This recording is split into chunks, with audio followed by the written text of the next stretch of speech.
La somme théologique de saint Thomas d'Aquin, première partie, question 21, article 3. La miséricorde est-elle en Dieu? Il est écrit au psaume 110, verset 4, « Le Seigneur est clément et miséricordieux. » Sommaire. Comme Dieu ne s'attriste pas de la misère d'autrui, mais comme il veut y porter remède, la miséricorde lui convient comme effet, mais non comme passion affective. Corps de l'article. La miséricorde est en Dieu comme effet, mais non comme passion affective. Une simple observation mettra cette proposition dans tout son jour. Le mot miséricordieux, fait de miserum corde, veut dire malheureux par le cœur, qui souffre du mal d'autrui comme si c'était le sien propre. Quand l'homme éprouve cette commisération, cette compassion, il s'efforce de calmer les peines qu'il ressent si douloureusement dans son semblable.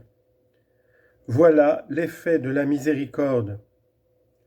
Dieu ne peut s'attrister de la misère d'autrui, cela est clair, mais il lui convient éminemment de la soulager, de la faire disparaître. En effet, toute misère est un défaut, et tout défaut ne peut être écarté que par une perfection. Or, nous avons vu plus haut que toutes les perfections trouvent en Dieu leur première source.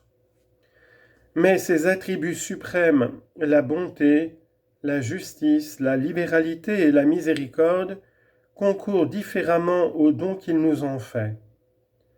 Quand il distribue ses perfections considérées en général, ses bontés.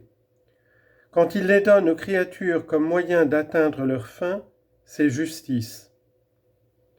Quand il les livre gratuitement sans en retirer aucun avantage pour sa gloire, c'est libéralité. Enfin, quand il les accorde pour écarter des défauts, c'est miséricorde.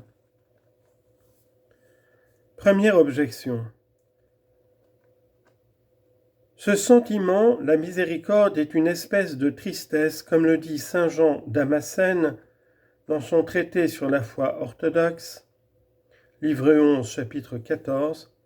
Or la tristesse n'est pas en Dieu, donc la miséricorde n'y est pas non plus. Réponse.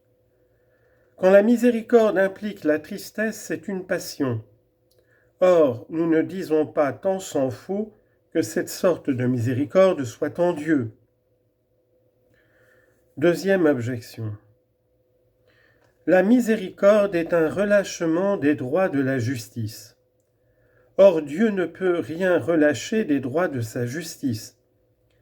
Car il est écrit dans la deuxième lettre à Timothée, chapitre 2, verset 13, « Si nous devenons infidèles, il ne laissera pas de demeurer fidèle, car il ne peut se démentir lui-même. Mais Dieu se démentirait, comme le dit la glose sur ce passage, s'il retirait sa parole. Donc la miséricorde n'est pas en Dieu. » Réponse. Lorsque Dieu fait miséricorde, il n'agit point contre la justice, mais il va au-delà. Ainsi, je donne 200 pièces d'or au lieu de 100 que je dois. Il n'y a pas là acte contre la justice, mais œuvre de libéralité ou de miséricorde. Il en est de même quand on pardonne l'offense reçue, car pardonner, c'est en quelque sorte donner, si bien que le pardon est appelé don dans l'Écriture. Citation. « Donnez les uns aux autres, dit l'apôtre aux Éphésiens, chapitre 4, verset 32, comme Jésus-Christ vous a donné. » On voit donc que la miséricorde, loin de détruire la justice, en est pour ainsi dire le complément et la plénitude. Saint Jacques dit, chapitre 2, verset 13, « La miséricorde s'élève au-dessus du jugement, c'est-à-dire va plus loin que la justice. »